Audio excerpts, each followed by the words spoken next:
¿Qué tal? Bienvenidos a una nueva edición de Transporte al Día, este programa que hacemos para la Cámara de Transporte del Uruguay a través de BTV. Les decíamos al cierre del programa pasado que había venido una delegación de especialistas de la Policía Científica a dar una charla al Club de Kutxa, a todos los conductores de la empresa. ¿Por qué? Porque ellos les enseñaron de alguna manera a cómo comportarse en la vía pública con cosas que a veces uno o no sabe o no tiene bien incorporadas, o si las tiene bien incorporadas, no está de más refrescar o reforzar los conceptos. Recordamos, por ejemplo, lo importante que les dijeron que era la preservación de una escena en el momento de un siniestro, cualquiera sea. Pues bien, cuando le compartíamos algunas partes de lo que pasó allí, les decíamos que eso era cuenta de una mayor profundización del tema. Y por eso fuimos a charlar con el director de Policía Científica, el director nacional de Policía Científica, Fernando Noble. Hablamos con él de muchísimas cosas, pero la primera pregunta fue cómo recuerda él o cómo entiende él, cómo resume él que llegó a ese despacho. Bueno, a este despacho llegué después de varios años. Primero hice la escuela departamental policial, fui agente, estuve 8 meses como agente en la seccional 22 de Montevideo, allá en Camino Melilla, de SICA.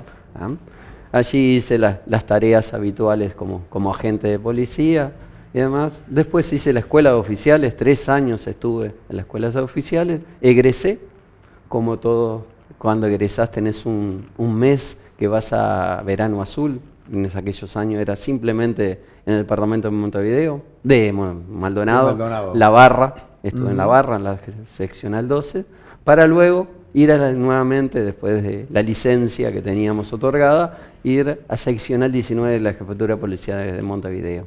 Allí en Belvedere. En Belvedere. Allí estuve 6 meses, hasta el 13 de agosto del 2001, cuando llegó la resolución de que pasaba a prestar servicios a la Dirección Nacional de Policía Técnica de aquel tiempo. Bueno, y cuando venís a prestar servicios a la Dirección Nacional de Policía Técnica, ¿en carácter de qué venís? De oficial de servicio del Departamento de Inspección Pericial. Que el Departamento de Inspección Pericial, como te comentaba en una charla anterior, es como el médico de cabecera. ¿Qué es esto? Tenés que saber un poquito de cada cosa. Un poquito de accidentes de tránsito, un poquito de tratamiento de revelado de rastros dactilares, un poquito de fenómenos post-mortem y demás. Ahora vamos a hablar de eso. ¿Qué edad tenías en la seccional 22? En la seccional 22, 21 años. Bien, uno supone, es como una especie de deducción que hace, capaz que equivocada, que una seccional en la zona de Melilla es muy tranquilo. Muy tranquila la actividad. Sí, en aquellos años era muy tranquilo, sí. Anecdótico, en esos tiempos hacíamos, cuando teníamos que hacer las citaciones, las hacíamos en bicicleta, nos trasladábamos. Durante mucho tiempo la policía de Montevideo tuvo bicicleta para trasladarse. Pero en aquel tiempo era en una zona suburbana y estábamos y hacíamos kilómetros y kilómetros para llegar a realizar las citaciones judiciales. ¿A qué se debe cuando se cambian de lugar? ¿Por pedido, por orden? ¿Esos cambios de lugar, por ejemplo, de una seccional a otra, es considerado como un ascenso? ¿Es considerado un castigo? ¿Cómo se...? No, muchas veces por razones de servicio que te indican que vayas a trabajar a otra seccional. Muchas veces por mudanza, que te mudes tú, te pueden trasladar de lugar. Y muchas veces también por las condiciones propias del funcionario, que se resalta en algún aspecto, puede ser también motivo de pase. Aquel Fernando de 21 años que estaba en la seccional 22, ¿qué soñaba en su carrera policial? Digo, porque una vez que uno entra a la carrera policial es porque sueña ser policía y sueña con un futuro. Bueno, yo tengo un legado bastante importante en esta rama. Mi abuelo era policía, mi papá era policía, varios cuñados y demás eran policía. Lo llevan en la sangre casi. Exactamente. Era algo que bien lo mamamos de temprana edad. Y era algo que, no sé, siempre me gustó el de servir, el de ser atento hacia los ciudadanos. Y en primera instancia me relacionaba hacia ese tipo de servicio, ni pensar en el tema de policía científica. Y nunca pensar en algún día voy a ser, no sé, comisario, jefe de policía. No, eso sí. ¿Ah, sí? Eso sí, si bien yo entré en aquellos tiempos como agente, pero mi idea siempre era mantener la escuela, hacer la escuela de oficiales.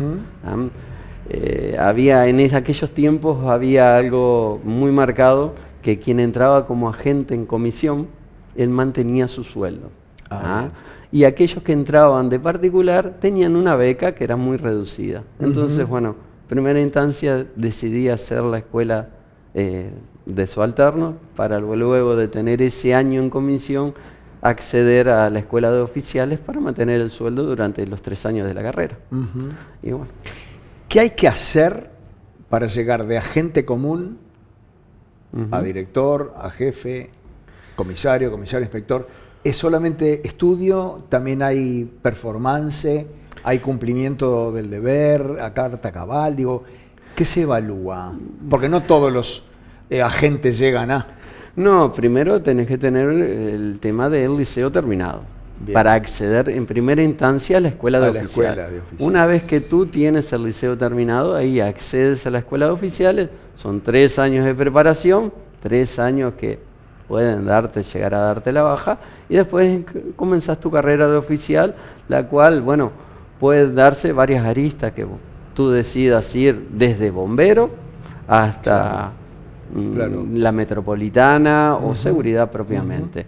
Y a lo largo de tu carrera vas marcando la suerte, no te vamos a mentir. Para mí esto fue una gran suerte llegar a esta dirección, debido a que un docente me dijo, el día de mi egreso, el 18 de diciembre del año 2000, me dijo el docente que me había seleccionado para venir a Policía Técnica. Mirá, claro. Sí, le agradecí. Me fui al verano azul ese que te comentaba, luego a la seccional 19. Ese docente vivía en la jurisdicción donde yo prestaba servicio, allí en la 19, y me iba a visitar. Y decía, tenía razón. Te voy a llevar. Va a demorar, pero te voy a llevar. Hasta el 13 de agosto, que te mencioné, del 2001. ¿Qué te veía para estar tan decidido a que tenías que desembarcar en policía, en aquel momento técnica, ahora científica? Yo no te voy a mentir, o sea, a fin de año, de ese tercer año, había una lista que se difundía, en el cual te anotabas, dadas tus características, hacia distintos puntos. Claro. Yo a científica o a técnica no me anoté porque mis calificaciones no eran de excelencia. Realmente, si bien salvé todas las materias, y en especial no con sobresaliente. No con sobresaliente, y veía que mis compañeros tenían mucho más posibilidades en cuanto a la cantidad de notas que habían salido del año, y no me anoté. Lo que me dijo ese señor, ese comisario de aquel tiempo, una vez que yo vine acá, que no veía simplemente el tema de las notas, veía el capital humano, veía el compromiso, el tesón que uno le ponía. Y tal vez haya sido eso lo que lo decidió a que yo ponerme aquí en esta dirección. Capaz que fue la sangre. Tal vez. Que transmitía algunas cualidades. Tal vez sí, ya te digo, yo simplemente lo tuve todo tercer año como docente, y era una materia que me apasionaba. Sí. ¿Qué materia era? Criminalística. Él nos daba criminalística en tercer año, nos daba los accidentes de tránsito y el tema de, criminalística netamente de campo. Hacíamos pasantías, nosotros estábamos toda una semana acá trabajando, yendo a las escenas de los hechos con un equipo de pericial. Y anecdótico y apelando a la memoria hoy en día, que el jefe, el comisario de esa época, generalmente él no salía a la calle, salvo que fuera un hecho de mucha relevancia. Y en la oportunidad que yo vine a hacer esa semana, salió 2 veces conmigo. O sea, en el grupo que yo integraba. Sí. Y no eran hechos, ya te digo, demasiado gordos. Pero bueno, se ve que el hombre tal vez nos estaría evaluando ahí en esa oportunidad quien habla y otros 2 compañeros que en esa oportunidad estaban allí.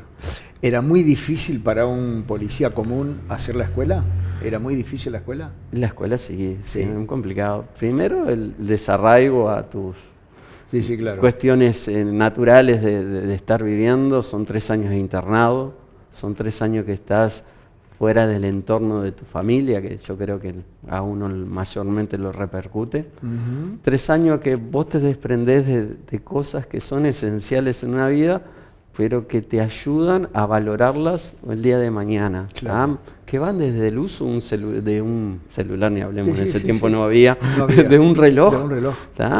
hasta tiempos que se deben respetar diariamente. Desde la mañana, al despertarse temprano, hacer todas tus actividades normales, desde una cama, el aseo, pero siempre con rigor. ¿Qué tipo de internado era? ¿No iban nunca a su casa? ¿Iban una vez por semana? Sábados o domingo, dependiendo de que vos no pierdas licencia. ¿Y dónde estabas viviendo en esa época? En Melilla, un camino bien. Melilla, allá Bien. cerca de Tres Arroyos hoy en día.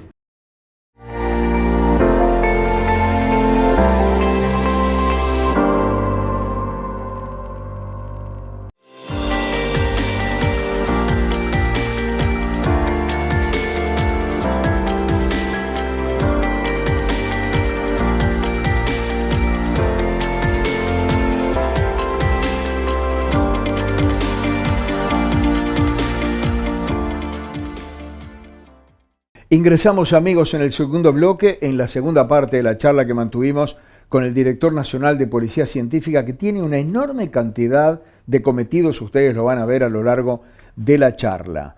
La pregunta siguiente fue, ¿qué recuerda de cuando llegó por primera vez a ese despacho? No al cargo, a ese despacho, ¿cuándo ingresó a la Policía Científica? Y esta fue su respuesta. Bueno, el día que desembarqué acá fue un día lleno de orgullo, mucho nervio sobre todo. A las 8 de la mañana estaba citado a concurrir, por supuesto ya estaba a las 7. A las 7 de la mañana sí, ya estaba dando acá. Vuelta por San Martín. Sí, la vuelta del despacho. Nosotros cada vez que prestamos servicio, o sea, nos destinan un nuevo destino, tenemos que venir con nuestro uniforme de gala, el 2A. Bueno, con gran orgullo ese día y me lo coloqué, vine, estaba acá pronto, en la puerta del despacho, ya estaba allí a las 7:15 de la mañana estaba. Y nada, con los ojos bien abiertos, mirando todo lo que me rodeaba, si bien había tenido esa semana, pero muchos detalles en esa semana se pasan desapercibidos. Y trataba de recabar la mayor información posible, a los efectos de que el día que en el momento que tuviera esa entrevista con el jefe, tratara de ser lo más correcto posible. Cuando tuve esa entrevista que llegó el señor jefe del Departamento de Inspección Pericial, le hice la misma pregunta que me hiciste tú, ¿cómo llegué? ¿Por qué? Y bueno, fue el momento que me dijo eso, que el compromiso que había volcado en sus clases. Y fue realmente un momento que hasta el día de hoy lo tengo guardado en la retina. O sea, pasaron los años, pero entre el estado de nervios, las ganas que tenía de venir a prestar servicios de dirección. Tremendo desafío, ¿no? Era un desafío muy importante. Y nada, y también el tema que te comentaba anteriormente, las 2 generaciones anteriores, no fallar. Claro. Fueron más de 32 años de servicio de mi papá y de mi abuelo también. Si bien nunca en este eje temático criminalística, pero papá estuvo en la escuela departamental como docente, en Radio Patrulla, en la vieja Radio Patrulla. Y mi abuelo, que hablar, mi abuelo de las viejas montadas a caballo, claro, transitando por distintos lugares de Montevideo. Era un desafío muy importante. Cuando ingresaste, ¿en qué carácter de qué? ¿En carácter de qué ingresaste? Acá, sí, de oficial de pericial, oficial de turno de pericial. También otra de las cosas que faltaba, había gran ausencia, eran oficiales en esta dirección. Éramos 5. Era como que no era tan importante, ¿no? La policía técnica, en aquel momento. ¿Puede ser? Pues no sé si no consideraba importante, pero realmente no se daba la magnitud que puede llegar a tener, que hoy en día tiene. Sí. Bueno, ni pero hablar de no la discute nadie, la importancia que tiene hoy. No, hoy en día y más a partir del 1 de noviembre del 17 con el nuevo Código de Proceso, ¿no? Sí. Pero sí era algo, y también te puedo decir algo, Fernando, que eran poquitos, y los poquitos que sabían de acá de la materia eran reticentes a darte ese conocimiento. Ah, sí. Sí. Eran cerrados. Era un núcleo muy cerrado, muy reticente. Y gente de edades importantes. De muchos años. Sí, muchos años de servicio, muchos años en su vida personal. Sí. Y éramos muy poquitos, 5 oficiales en toda la dirección, imagínate que hoy en día somos más de 50. Mirá. Y nada, costaba hacerte llegar al personal que venías a sumar, Sí, realmente. sí, claro. Vos venías con tu arraigo de los 3 años de escuela, venías con esa preparación que era muy teórica, ¿ah? Y necesitabas campo, y de ellos tenías que mamarla, de ellos tenías que tratar de sacarlo y exprimirlo en un buen sentido, toda esa experiencia, ese cúmulo de experiencia. Y con algunos llegabas más rápido, con otros demorábamos mucho más. Exacto. Pero en sí después hubo una apertura muy importante. ¿Y cuál era la tarea que tenía que hacer? La tarea del oficial, primero, pasar las novedades a nuestro mando inmediato, que en ese caso era el comisario, recabar todo, ir a todos los hechos. Acá, cuando llegaste, tu bienvenida era, bueno, tu turno empieza a las y termina cuando termina la última novedad. Claro. Que agradezco hoy en día eso. ¿Por qué? Porque te llenaba de conocimiento. Sí, claro. Y trabajabas con distintos peritos, y de ese distinto perito vos sacabas algo. Porque si bien es el médico de cabecera, pero cada uno se distingue en algo. A alguno le gustaban más los accidentes de tránsito, otro el tema de las entrevistas, relacionarse con la gente, el qué decir. Porque imagínate que vos vas a un lugar donde pasó lo peor para una persona, o le ingresaron a su finca, o tuvo la noticia del fallecimiento de algún ser querido.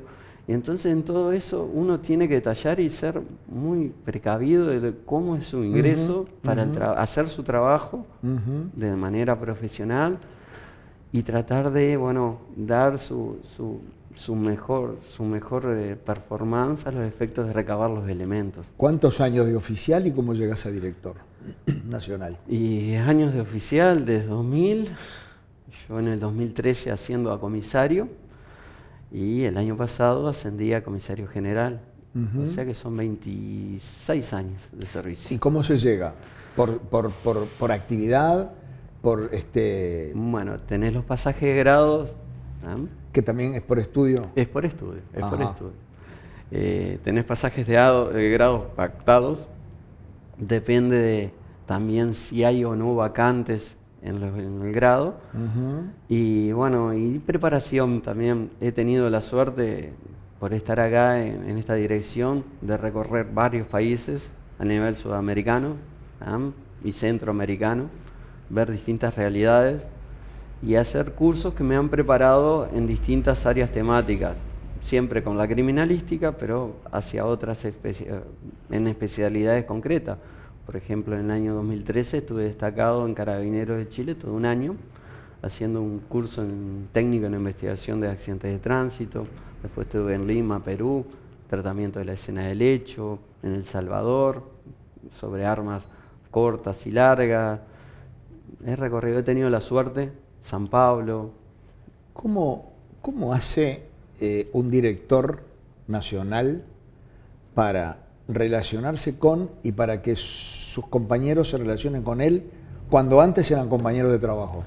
Y estar en campo, ser uno más, sumar, estar allí, estar al pendiente, tratar de interiorizarse de lo básico a lo más técnico y científico posible. Es la manera de agotar eso y de tratar de respaldar. Es un trabajo muy arduo, es un trabajo que tenés que estar allí, porque si bien ya tenemos un filtro muy importante para seleccionar el personal que cumple servicios aquí, también tenemos que estar muy presentes de que la vida de una persona no es lineal. Y por ende, nosotros llamamos ciertos descansos que le tenemos que otorgar a ese personal a lo largo de su carrera, rotaciones de destino, pero uno tiene que estar arriba de ellos, o sea, uno tiene que interiorizarse para saber cuándo es el momento ideal para hacer ese pequeño descanso al personal, que lo ve muy bien, porque cansa, es muy estresante, como te comentaba. Acá trabajamos con lo peor. Claro. Lo peor, desde un hurto hasta el fallecimiento de un niño, un accidente de tránsito, etcétera. Ya vamos a ir a hablar en los próximos 2 bloques del funcionamiento de la policía científica. pero supongo que cuando uno trabaja con un montón de otros policías y oficiales y después llega a director, hay un cambio. Hay un cambio porque empieza a dar órdenes y le da órdenes a quienes hasta hace poco eran compañeros de trabajo. ¿Cómo se lleva eso? No, a ver, si bien existen las órdenes y se acatan, por supuesto, pero ya la científica está protocolizada. Es como automático es todo. Sistemático. Ajá. O sea, si bien cada uno tiene su propia impronta, pero ya sabemos todo lo que tenemos que hacer. Ya cada uno tiene su tarea marcada. Y realmente las órdenes, si bien se dan, son mínimas. Desde acá, claro, por suerte, desde mi gerencia, y te puedo hablar de gerencias anteriores, yo hasta hace pocos meses era subdirector, sí existen órdenes, sí. Pero cada quien acá, cada técnico sabe su trabajo hasta dónde va, sabe lo que tiene que hacer, sabe las responsabilidades. Si bien lo que nos toca a nosotros a nivel comando es gerenciar, porque bueno, es una casa, esto es bien un reflejo de una casa.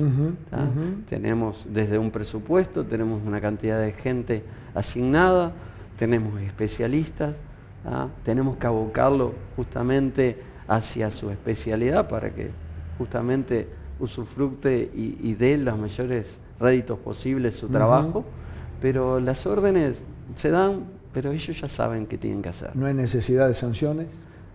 Y sí, hay necesidad de sanciones, pero realmente, como la casa, y esto es... sí, claro, tal cual. La casa de familia. La casa de familia está ordenada. Sí. Ya, pero alguien tiene que poner los límites. Sí, los límites se ponen cuando se deben poner, pero no son de grandes, no me desvelan mucho realmente hoy en tema de límites, porque insisto nuevamente, cada departamento sabe su función, cada departamento sabe hasta dónde puede ir.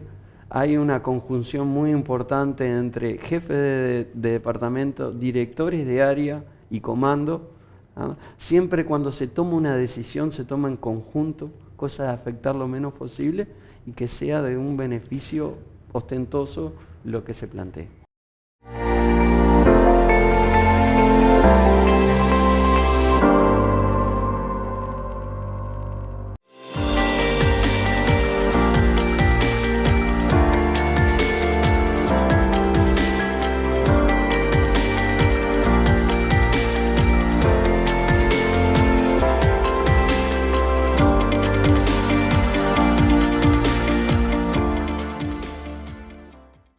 Quienes estamos acostumbrados a ver la televisión, a escuchar la radio, a leer un diario, una revista, sabemos que muy a menudo se habla después de cada hecho de sangre, generalmente de sangre, pero no necesariamente del papel de la policía científica. Y a veces tenemos conceptos equivocados, todos tenemos conceptos equivocados con respecto a sus obligaciones, a sus cometidos y a cómo funciona. ¿Cómo funciona hoy la policía científica? Nos lo cuenta su director nacional. Bueno, hoy en día Policía Científica es una dirección nacional. Es una dirección nacional que tiene la supervisación técnica de las otras 18 jefaturas del interior. Cada jefatura del interior tiene lo que vendría a ser pericias de campo, o sea, un equipo de inspección pericial que va y hace, releva en campo, levanta y transporta indicios y evidencias, las cuales vienen a esta dirección ya que somos los únicos laboratorios a nivel nacional. Policía Científica tiene, como te decía, los laboratorios aquí, in situ. Tiene laboratorios de última generación. Tenemos un edificio de última generación que lo inauguramos en el septiembre del 2023, el cual fue planificado, coordinado, planificado en base a las exigencias internacionales y las propias exigencias de nuestros técnicos, claro, que ellos participaron activamente para el diseño y planificación y ejecución de las mismas. Está realizado en base a todo esto, es del primer mundo, tenemos equipamiento también del primer mundo, y los técnicos, la capacidad de las personas, los conocimientos que tienen también estamos devalados. También una vez por año también hacemos ensayos, los cuales los elevamos, por ejemplo, al FDI, que ellos nos mandan tareas Ajá. Y después nos corrigen y nos evalúan. Por suerte, hasta el día de la fecha, hemos sorteado todo con grandes éxitos. ¿Cuántos departamentos tiene Bueno, Policía Científica? acá tenemos una característica muy especial. Tenemos departamentos netamente operativos, que van desde un servicio de guardia. Tenemos departamentos operativos y técnicos, que son fotografía, planimetría, pericial, accidentología vial y laboral.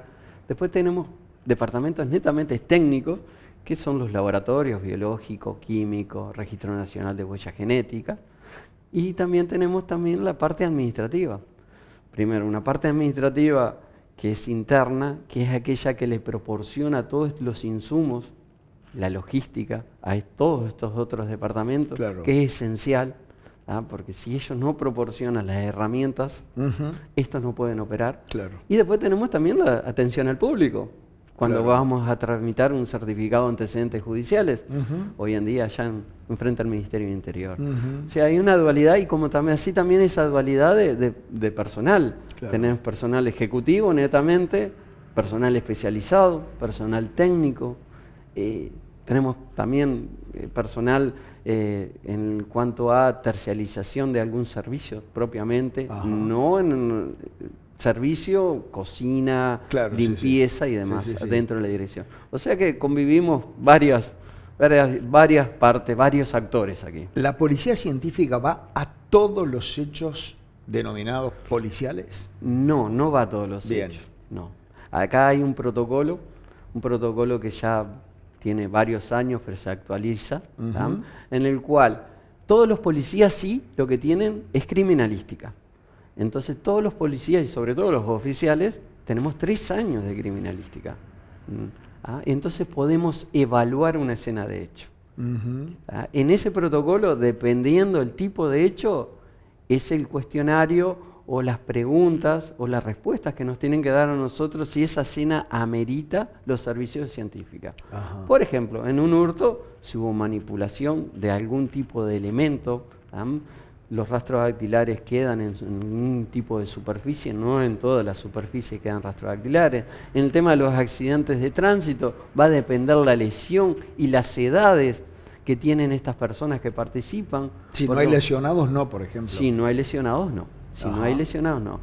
Si es una lesión Leve. Tampoco. pero en el caso de que sean mayores de cierta edad o menores de cierta edad, o sea, sean Sí. menores de 12 años Sí. o mayores de 60 y pico de años, sí. ¿Por qué? Este protocolo se hizo en forma conjunta con el Instituto Técnico Forense, con médicos legistas. Sí. Y los médicos legistas que en primera instancia nos dijeron que una lesión, que un politraumatismo puede resultar nada, pero en estas franjas etarias Puede puede resultar resultar grave a posterior. Claro. Entonces, bueno, Policía Científica toma esos recaudos y en el caso de estar en esta franja etaria, concurre, ¿no? Ajá.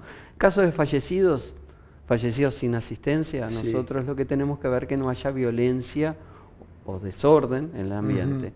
Si es tratado... ¿Pero lo no- tiene que ver Policía Técnica o el policía que el va de la primer asociación? policía. Ah, primer bien. policía son los que recaban esta información, los que nos proporcionan esta información, Claro. y el oficial que está en científica, en base a esto, es que decide su Sí, concurrencia o ah, no bien, concurrencia. perfecto. Sería inviable, Fernando, ir a todos los Más hechos. bien, más bien. Ya estamos hablando que anualmente el Departamento de Inspección Pericial tiene más de 6.000 salidas de Montevideo. te estoy hablando. ¿6.000? 6.000 salidas tiene. Entonces es totalmente inviable que haga todo esto y se le sume otro Claro, caso más. la percepción de la gente es a un incendio vienen, a un accidente vienen, a un hecho de sangre vienen. Es decir, Bueno, acá, bueno, algo que quiero desterrar por completo. Siempre se decía, siempre hace años atrás se decía que Policía Científica concurría a hurtos que de monto. No, Policía Científica no es eso. Policía Científica no importa el monto hurtado. Policía Científica que haya elementos para trabajar nosotros. Claro. Te voy a poner un caso que ocurre. Suponete que deja la persona una ventana abierta, entra y junto a la ventana hay un celular. Ahí no hay elementos para trabajar científica. Pero si esa ventana hubiera estado cerrada, hubiera la ocasionado rompes, un daño, o están las huellas dactilares. o están que se puedan percibir, por supuesto. No importa que haya sido un celular, que haya sido una billetera o lo que fuera. No Ujú. importa monta, policía científica va viendo elementos para trabajar. Policía científica no investiga, actúa, ¿no? Exactamente. Hace las dos cosas en realidad. Claro, indirectamente está ayudando a investigar. Ayudando a investigar. Pero lo que hace es actuar y buscar elementos que ayuden a la investigación. Exactamente. Nosotros no podemos ser juez y verdugo en este nuevo código. Claro. Nosotros recabamos los elementos, se los otorgamos a las autoridades, Claro. al oficial del caso y a la fiscalía. Y fiscalía, en base a esos elementos de convicciones, que decide las distintas actuaciones que llevar a cabo. Claro. Pero sí, no se puede hacer las dos aristas, investigar y Claro. actuar, ¿no? Pues seríamos juez y verdugo. ¿Desde el 2017 tienen más trabajo? Sí, desde el 2017 tenemos más trabajo. Que es cuando se aprueba el nuevo Código de Proceso. Primero el 11 del 17. Me acuerdo clarita esa fecha porque, bueno, fue un gran desafío. Cayó justamente un fin de semana y nada, estábamos extremando todos los cuidados para que, bueno, saliera lo mejor posible. Una demanda esas primeras semanas brutales, pero fue llevado a cabo, se va mejorando, no te puedo mentir, que hoy en día se sigue mejorando, se sigue trabajando a los efectos de que, bueno, de que ese elemento recabado en la escena se garantice todo lo que es la trazabilidad del mismo y cuando llega a una instancia judicial no se puede revocar. A través de la cadena de custodia, a través de las maneras de la fijación en la escena del hecho, pero sí, fue un antes y un después. O sea, y esto son palabras de un ex director de acá, Policía Científica a partir del 1 del 11 del 17 pasó a ser la vedette de las policías, porque todo se basa en esto. Ahora no sirve de nada que diga que fue o no fue. Hay que encontrar ese elemento que lo una. Que haya dejado. Acá hay una regla, un principio, se llama el principio de intercambio, de Lockhart. Te estoy hablando muchos años, 1800. Que toda persona que va a hacer algo o deja algo, se lleva algo de la escena del hecho. Es un principio de 3 aristas. Hace pocos días, y eso fue lo que motivó esta entrevista, hace pocos días ustedes hicieron una charla para conductores y personal jerárquico de la empresa Cucha, e hicieron hincapié ustedes, cuando hablo de ustedes fue la delegación de Policía Científica, en la importancia de la preservación de esa escena, y que a veces no advertimos que 3 gotas de aceite pueden ser determinantes para que un caso sea o no, por ejemplo, resuelto. ¿Están así? Es vital la preservación de la escena, no tocar, no mover, los principios básicos de regla de oro dentro de la jerga policial, es lo primero que conoce uno a nivel de como personal subalterno. Es vital, no tocar, no mover, hasta que alguien debidamente venga y haga una fijación de esos elementos. Sí, a través de esas sálpicas, a través de esas manchas de aceite, a través de la proyección de los indicios o evidencias que haya, nos pueden dar muchos elementos que puedan determinar la mecánica dinámica de ese hecho.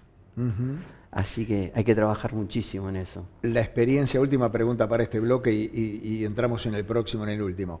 La experiencia de ustedes, de quienes van, ¿permite ver en primera instancia o ver a simple vista si ya hubo modificación de la escena o no? Sí, permite, sí. Sobre todo en los accidentes de tránsito. Porque a veces se modifica, a veces por ignorancia, otras veces a propósito. Hay ignorancia a propósito o por razones de brindarle asistencia a la víctima. Pero se nota, por ejemplo, las posiciones, te hablo de un accidente de tránsito, las posiciones finales de los vehículos no te coinciden, la proyección de los elementos que se fragmentan ahí también. Hablando en un caso de accidentes de tránsito, en casos de fallecidos y demás también por las posiciones, signos post-mortem, donde encontramos las livideces y demás. O sea, son cosas que al perito y con cierta perticia los puede visualizar y puede sacar esa conclusión. Como hay otros que también lamentablemente ocurren de que, bueno, que nos tratan de transgiversar realmente lo que ha pasado allí y que, bueno, no es demostrable científicamente. Claro. Por ejemplo, que quieran denunciar que le han robado algún elemento que tiene ciertas características que por sus dimensiones naturales no pueden salir por una abertura de ciertas dimensiones. Pero todo es perceptible.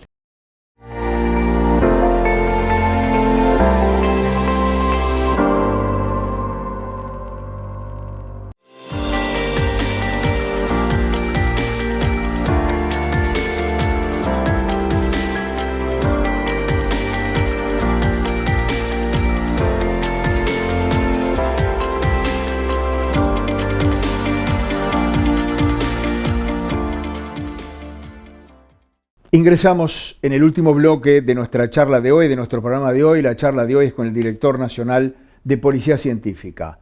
¿Cómo funciona la Policía Científica? Todos sabemos que hay algún hecho de sangre que se produce en determinado lugar, pero hacia adentro. ¿Cuáles son los protocolos? ¿Quién le avisa? ¿Quién decide si van o no van al lugar del hecho? Esta es la respuesta de su director nacional. Bueno, dependiendo del caso. Va a depender del caso. Todo ese cuestionario de preguntas que te mencioné antes, que le va a hacer aquel policía que está en la escena del hecho, va a ser realizada, va a evaluar ese oficial del caso, y si es de entidad, o sea, si es de una trascendencia o tiene una cierta connotación social, va a ir escalando en cuanto a los mandos. Primero el jefe del departamento, el jefe al director de área, y del director de área hacia el comando. En cuanto a las interrogantes planteadas, van a ser ¿qué hay en el lugar del hecho? Porque si bien todos pueden hacer todo, pero también hay instrumental que es costoso, instrumental que es muy sensible, instrumental que tenemos que preservar a los efectos de darle el mejor uso posible. Entonces, este policía que va a tomar la novedad va a preguntar características del hecho, y va a ir trazándose una etapa que nosotros llamamos etapa preparativa, de planificación. Va a ir preparando ese equipo que va a munirse de tecnología para concurrir a la escena del hecho. Una vez que se mune de la tecnología y el personal idóneo, va a concurrir a la escena del hecho.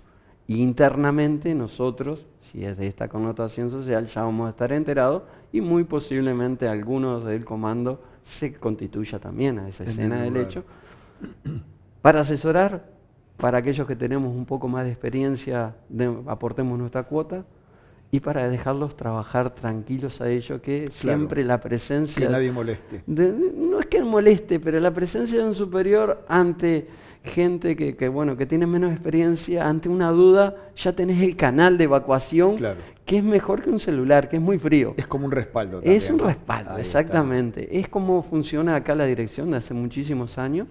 Y que también, otra de las cosas que tiene el superior es la posibilidad del trabajo en equipo. La Policía Científica también se tiene que munir del personal policial que está de seguridad, de otras áreas, porque puede ser que esa área esté conflictiva y necesitemos el apoyo de una unidad de intervención rápida que nos asegure que este policía que está realizando esta tarea se aboque simplemente a eso. No puede estar mirando su espalda si le cae lamentablemente un proyectil, una piedra y demás, y hacer su trabajo.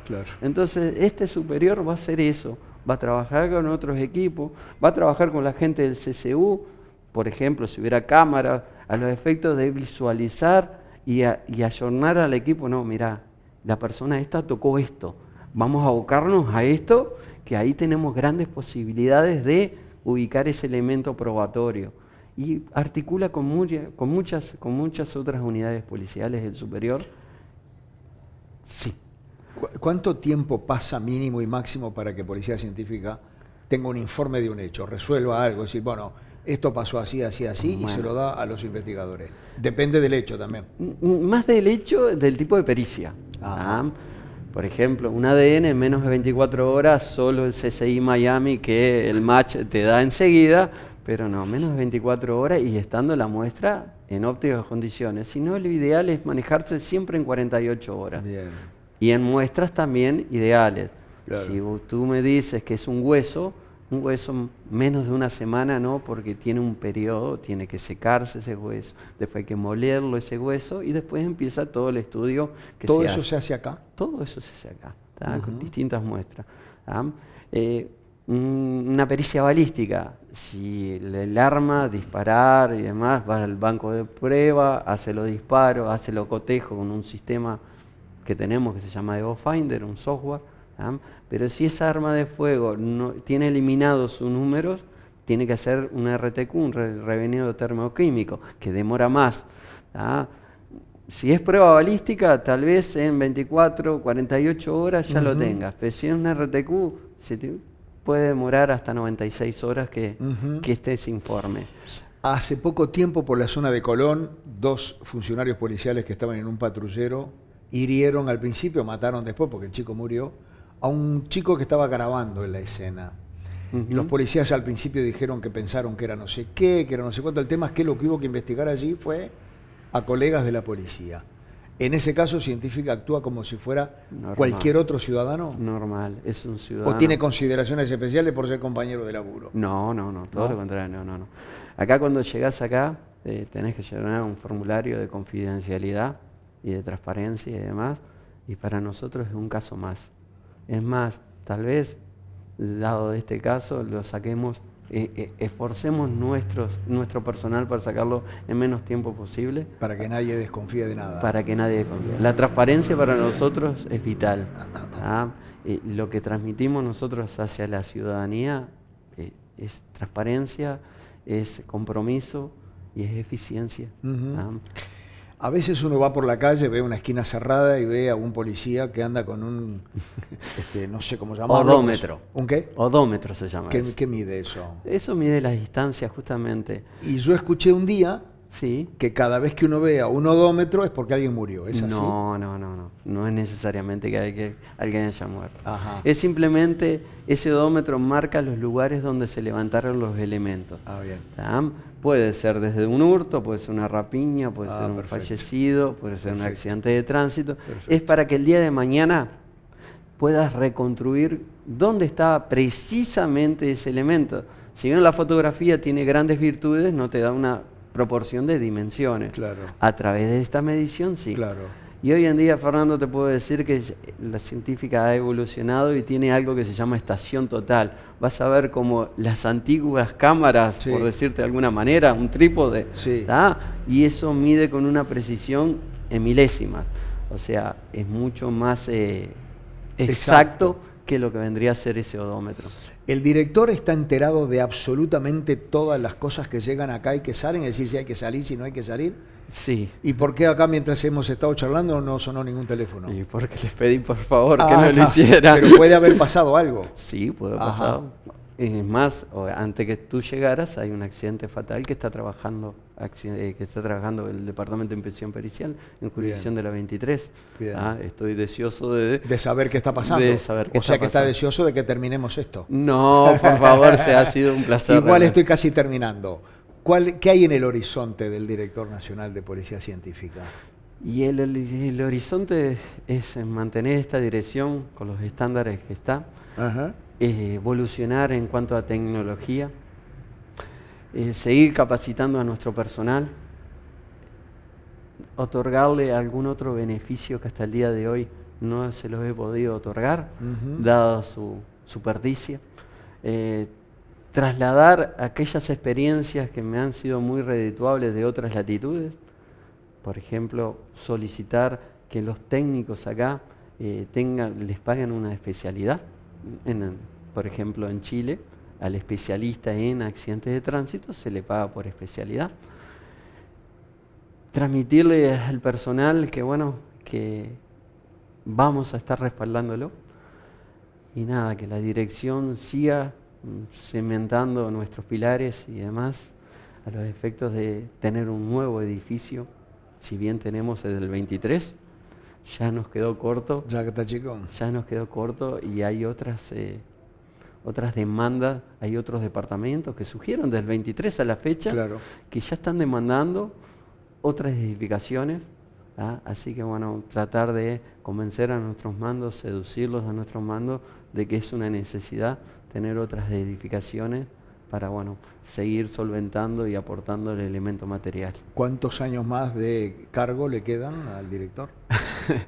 El cargo puede ser mañana, Fernando, pero esperemos que no sea de esa manera, pero hasta 5 años puedo estar acá, ya que me encuentro en condiciones tanto de salud como también de años de antigüedad, podría estar acá, siempre y cuando lo decidan, ¿no? Más bien. Son cargos de confianza, ¿no? Son cargos. Después de esos 5 años, ¿qué pensamos hacer?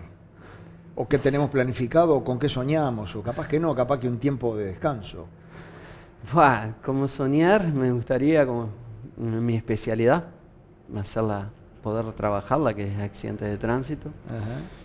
Como norte, me gustaría también, el día de mañana, y es muy visionario esto. Los sueños son así. Bueno, es muy visionario estar al mando de alguna jefatura, si también así lo disponen, pero bueno, es demasiado pedir. Quiero vivir el día a día, que el día a día, hoy en día, por suerte, me tocó estar cumpliendo mi sueño principal, después de 25 años de estar en esta dirección, poder comandar aquellas 3 generaciones que he visto, 3 generaciones que he trabajado con los padres, he trabajado con los hijos y ahora estoy trabajando con los hijos de los hijos. Claro. Que realmente me demanda mucho, me demanda mucha responsabilidad, porque fueron los que me enseñaron acá, fueron aquellos que los primeros que me tutelaron, los primeros que me dieron las primeras experiencias y conocimientos, y que nada, me siento con un doble desafío: cumplir conmigo y cumplir con toda esta gente. Y bien, amigos, hasta aquí nuestra charla de hoy. Los invitamos para la semana que viene. La semana que viene, si no se nos atraviesa algo urgente, importante, trascendente del momento, vamos a tener una charla con el director nacional de transporte ferroviario. Cada vez se habla más del futuro del ferrocarril. Hoy ya hay una base importante. Pero ¿qué nos deparará el futuro? Los invitamos para saberlo para el próximo lunes a esta misma hora aquí en BTV. Gracias por esta semana, por la atención de esta semana y los esperamos en la próxima.